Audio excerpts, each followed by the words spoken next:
Então, essa interação não presencial cumpre o objetivo de mediar conteúdos da disciplina de Políticas e Gestão da Educação Básica.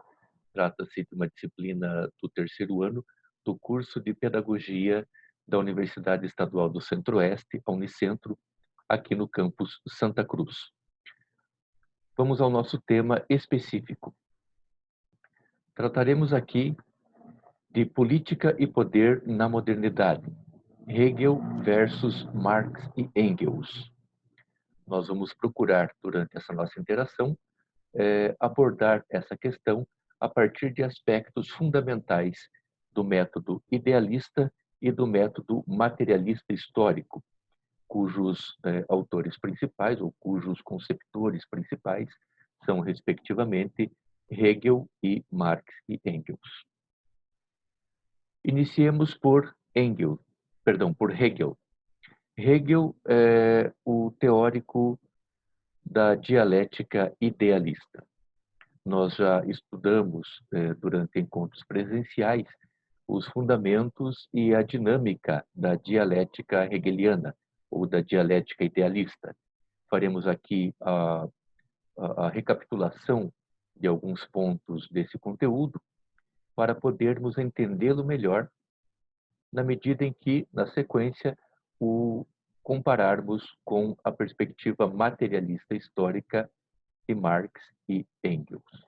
Então, aprenderemos também por comparação, ok? Então, para Hegel, a dinâmica da dialética se dá em plano mental. Tudo ocorre antes em nível mental e somente depois em nível material. Nessa perspectiva, segundo o pensamento de Hegel, é a ideia que pauta o desenvolvimento da prática social. Vamos entender isso um pouco melhor, fazendo ainda um pouco mais de recapitulação desse conteúdo. Fazendo a leitura desse slide no sentido ascendente, ou seja, de baixo para cima. Vocês lembram que Hegel teorizou a dialética considerando-a como um movimento constante, marcado também pela contradição e pela provisoriedade. Nesse movimento, três elementos estão dinamicamente envolvidos: a tese, a antítese e a síntese. A tese é uma situação dada, posta, que ocupa lugar na consciência como verdade, como crença, como convicção. Para os propósitos do nosso estudo, vamos tratar da questão do Estado. Segundo Hegel, figura como tese o Estado em sua atual configuração, resultado de um processo que, por si só, ruma à perfeição. A antítese é a negação da tese. É um movimento natural, intrínseco, que ocorre por si só do processo de evolução rumo à plenitude, cujo agente é o espírito. Lembramos mais uma vez que espírito, na perspectiva hegeliana, não tem o mesmo significado corrente de espírito no discurso religioso, que é aquele com o qual a maioria das pessoas está mais familiarizada. Esse embate entre tese e antítese deflagra esse movimento que leva a uma síntese.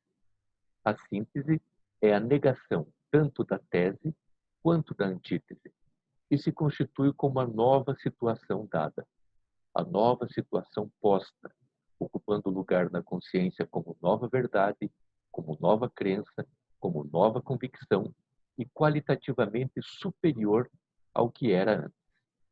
Nesse caso, é o Estado em uma nova e superior configuração.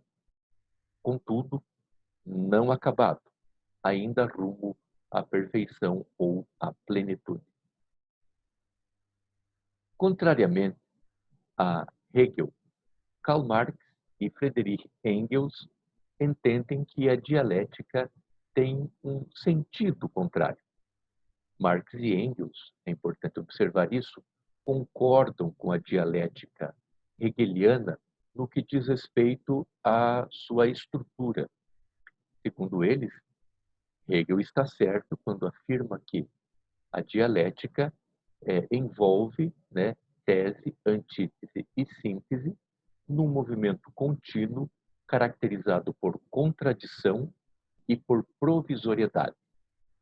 Entretanto, Marx e Engels discordam de Hegel no que diz respeito a um ponto essencial.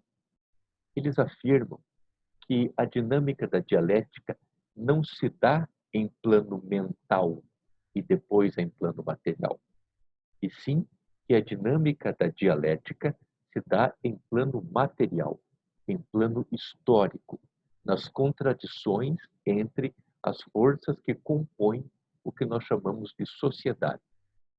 Trata-se, portanto, de uma materialidade histórica. Tudo ocorre antes em nível material, histórico, e somente depois em nível mental. Com isso, Marx e Engels afirmam que a dialética de Hegel está correta, porém, está com um pequeno defeito, que é o fato de estar de cabeça para baixo. E aí Marx e Engels falam, né? Coloquemo-na em pé, ou seja, vamos colocá-la na posição certa, em que a prática social é que pauta o desenvolvimento das ideias.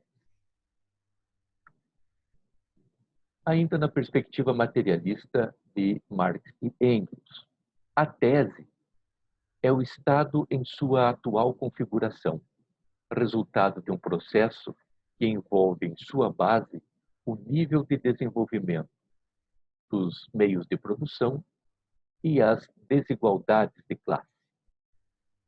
A antítese negadora da tese é um movimento deflagrado pela evolução dos meios de produção e pelas lutas de classe. Vejam então que para Marx e Engels, a tese é uma situação dada, posta, que ocupa lugar na realidade material e que influencia a consciência. Desse embate, temos um movimento que leva a uma condição superior, qualitativamente superior. É a síntese. A síntese nega, porque supera, tanto a tese quanto a antítese. A síntese não é uma repetição melhorada da tese. A síntese não é uma sobreposição da antítese sobre a tese. A síntese é, sim, uma nova realidade material que influencia uma nova forma de consciência. É o Estado em uma nova e superior configuração, podendo, a depender da luta de classes, ser favorável aos capitalistas, ou donos dos meios de produção, ou aos trabalhadores, também chamados donos da força de trabalho, ou ainda proletariado. Vamos aqui para um quadro que nos ajuda a contrapor a dialética idealista e a dialética materialista, ainda que em termos bastante simplificados para cumprir propósitos didáticos, mas que nos mostra muito bem aquela crítica de Marx e Engels à teoria de Hegel, de que a dialética de Hegel está de cabeça para baixo. Segundo Hegel, a dinâmica da dialética se dá em plano mental ou abstrato. Tudo ocorre antes em nível mental e somente depois em nível material. Assim sendo, a ideia pauta a prática social. Para Marx e Engels, a dinâmica da dialética se dá em plano material, concreto, histórico. Tudo ocorre antes nessa materialidade histórica e somente depois em nível mental. Assim sendo, a prática social é que pauta o desenvolvimento da ideia na perspectiva materialista. Passamos agora a algumas asserções que dão bem a dimensão dessa contradição entre o idealismo e o materialismo histórico, ou entre Hegel e Karl Marx e Friedrich Engels, no que diz respeito ao papel que o Estado desempenha e aquela crítica fundamental de Marx e Engels à perspectiva política hegeliana, e que está entre as provocações dos nossos estudos para essa semana, que é a seguinte: porque afinal Marx e Engels afirmam que, na perspectiva hegeliana, o conceito de Estado acaba favorecendo a burguesia e não ao proletariado. Contradições entre Hegel e Marx. Lembrando que quando se fala Marx e Engels. Para Hegel, em sua visão idealista, o caráter contraditório poderia ser resolvido em uma inofensiva dialética de ideias, como, por exemplo, na questão dos conflitos de classes e no papel do Estado, sendo o Estado portador de alta condição qualitativa, ele poderia amainar os ânimos e harmonizar as relações entre os sujeitos. Dessa maneira, as subjetividades, os espíritos subjetivos dos diferentes sujeitos envolvidos nessas disputas confluiriam para o estado coletivo, perdão, para o espírito coletivo, formando com ele toda uma ordem harmônica. Marx faz uma crítica a essa dialética hegeliana, promovendo, diz que o Hegel acaba favorecendo uma perspectiva idealista descolada, decalcada da realidade histórica ou das coisas como efetivamente ocorrem. Em sua crítica à dialética hegeliana, Marx promove uma recriação e coloca em crise o paradigma medieval da harmonia natural do corpo social, dizendo para Hegel: olha, Hegel, essa harmonia natural do corpo social, que é um pensamento que conduz, né, a uma ideia de que tudo deve obedecer a um espírito superior que por si mesmo é harmônico, é coisa do feudalismo. Já não adiantava, não funcionava lá.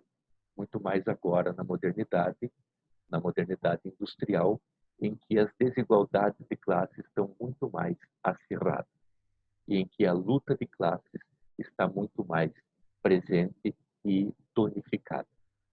Eu digo assim, né, para fins didáticos, Marx diz isso a Hegel, não quer dizer que eles tenham convivido e tenham dialogado sobre isso. O seu debate foi no plano da teoria, né? A partir do estudo de obras de Hegel, é que Marx e Engels foram superando o próprio Hegel. Marx também expõe que não há harmonia social, o que exige analisar o caráter contraditório da sociedade. Vejam que aí já temos em Marx o que se chama de teoria, efetivamente, segundo o materialismo histórico. A leitura da realidade, o entendimento da realidade, das contradições do real, na sua profundamente complexa constituição, e o entendimento disso, né, nos leva a perceber que está certa a afirmação de Marx e Engels quando dizem que é a partir da prática social que se desenvolve a consciência. Ou seja, atentos aos movimentos da realidade, se elabora um pensamento que explica essa realidade em suas contradições, identifica os sujeitos envolvidos, sujeitos individuais e coletivos, os jogos de alianças e contraposições entre eles, e todo esse entendimento é uma apreensão em pensamento da realidade concreta e da sua magnífica característica dinâmica, portanto, dialética. E Marx aponta o que considera uma falha fundamental na reflexão filosófico-política de Hegel. Este, Hegel, renuncia a elaborar teoricamente a densa malha de mediações existentes entre a política e o Estado e o resto da vida social. Daí que uma das mais fortes críticas dos materialistas históricos aos hegelianos os idealistas seja esta. Enquanto os materialistas históricos efetivamente teorizam a partir da prática social, os idealistas hegelianos idealizam a partir de uma concepção abstrata. Para Hegel, o mundo não seria outra coisa a não ser o desdobramento de um espírito abrangente ou absoluto que estaria se realizando no tempo ou na história. Sugiro a vocês que retomem as suas anotações e todo o material de apoio usado por nós ainda nos nossos encontros presenciais.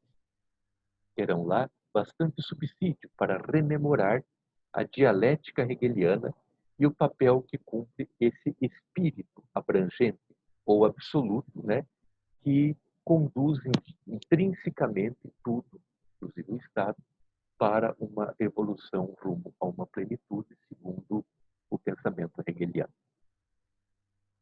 Contradizendo Hegel, Marx formula radicalmente a concepção de história. Para ele, Marx, a história é o terreno no qual os homens reais, não abstratos, criam e recriam as suas próprias condições de existência, condições estas reais, não abstratas. O sentido ou objetivo final da história é a libertação radical das correntes da opressão e da exploração do homem pelo homem, o fim da sociedade de classe. Esse objetivo final, segundo Marx e Engels, está aberto, é probabilístico e não está garantido. A alternativa pode ser, segundo eles, o socialismo ou a barbárie. Continuando aqui as contradições entre Hegel e Marx e Engels. Para Hegel, frente aos conflitos de classe, no âmbito da sociedade civil, idealisticamente, o Estado seria uma instituição neutra, capaz de fazer desaparecer os conflitos, instituindo mediações oficiais. Essas mediações seriam materializadas em forma de leis, no primeiro momento, e novamente materializadas em relações harmonizadas entre os diferentes sujeitos da sociedade. Vejam que trata-se de uma ideia que parte de um estado tido como absoluto ou qualitativamente muito superior e perfeito, que materializa-se numa lei e media, por sua vez, a materialização em relações harmônicas entre os sujeitos. Temos aqui o caminho hegeliano da ideia pautando a prática social. Marx responde a Hegel na Crítica da Filosofia do Estado de Hegel, uma obra que ele escreveu entre 1841 e 1842. Responde, portanto, que o Estado não é neutro, pois domina a sociedade civil e priva o indivíduo de sua realidade empírica, reconhecendo apenas a sua cidadania abstrata. Contudo, inversamente, a sociedade civil, como esfera econômica, é quem determina a esfera política. E aqui nós temos o que se chama, na teoria denominada materialismo histórico, ou na perspectiva teórico-metodológica do materialismo histórico, a chamada conjuntura. O Estado, segundo Marx, acaba, por sua vez, reproduzindo o que é determinado pela base econômica. Aqueles na base econômica que têm maior poder determinam as configurações do Estado. E o Estado retorna para a sociedade atendendo às demandas daqueles que têm mais poder na base econômica. Temos, então, uma complexa mediação entre sociedade civil, em que mandam aqueles que têm mais poder no campo econômico, e sociedade política, aqueles que detêm o poder político, né, chamados também de governantes. Há uma aliança, portanto, entre o poder político e o poder econômico. No âmbito do poder econômico, disputam duas classes, e aqui estamos, né, no conceito de classe, em permanente disputa, de um lado, os donos dos meios de produção e, do outro lado, os donos da força de trabalho. O Estado hegeliano, ainda nas contradições apresentadas por Marx e Engels, não suprime as contradições econômicas profundas, senão em ideia. Não as suprime efetivamente, não resolve as contradições oriundas das desigualdades de classe. Apenas as suprime em ideia, quer dizer, pensa uma maneira de suprimir, faz uma lei e manda que todo mundo obedeça, estando todo mundo concordando que essa lei é expressão de harmonia. Empiricamente, segundo Marx, na verdade, o Estado hegeliano reduplica as contradições econômicas, elevando ao plano do direito a violência exercida de fato pelos proprietários sobre os não proprietários. Aí tem uma frase muito famosa de Marx, que é: o Estado é o escritório de negócios da classe burguesa.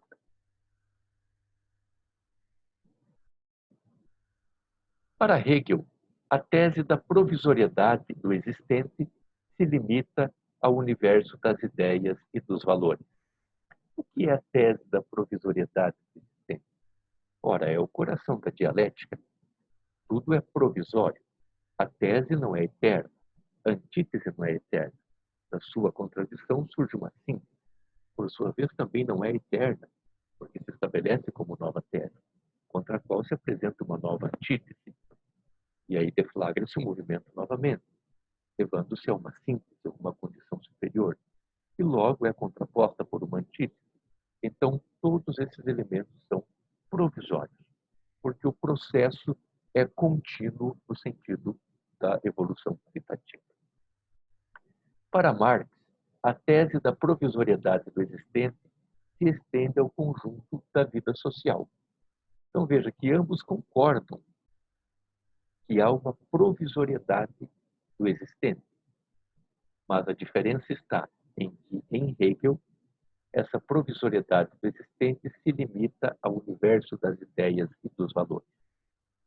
É lá que as coisas evoluem e impõem novas formas à prática social. Marx diz que não é limitado ao universo das ideias e dos valores, mas se estende ao conjunto da vida social, sendo a materialidade da vida social, ou a materialidade histórica, né, o verdadeiro motor do desenvolvimento das ideias e dos valores. Não só as ideias se encontram submetidas à provisoriedade, mas também as instituições, a propriedade privada dos meios de produção, a religião e o Estado, enfim, todos os campos, todas as dimensões da existência humana, individual e coletiva. Muito bem. Com essas considerações e com esses slides, nós avançamos um pouco mais no nosso conteúdo, que é de ciência política, para entendermos, afinal, na nossa disciplina de políticas e gestão da educação básica, correntes que divergem entre si nas ideias de Estado e que depois vão influenciar o encaminhamento de políticas educacionais. Eu sugiro que retomem todas as suas anotações, sugiro também que retornem ao nosso texto base e aguardem que nós teremos, em novas interações pelos nossos canais de costume, o agendamento de um bate-papo, né, síncrono, quer dizer, em tempo real, para continuarmos a nossa conversa já iniciada e muito proveitosa a respeito desse conteúdo. Que todo mundo continue se cuidando. Não se esqueçam que são todos muito importantes nas suas casas, na universidade, no seu trabalho, em todos os lugares, e que precisamos desenvolver cada vez mais esse senso de autocuidado e de cuidado com o outro, sobretudo quando as condições históricas materiais assim exigem, sendo esse o caso em que nos encontramos agora em função da pandemia do Covid-19. Muito obrigado por terem me ouvido e até a nossa próxima interação.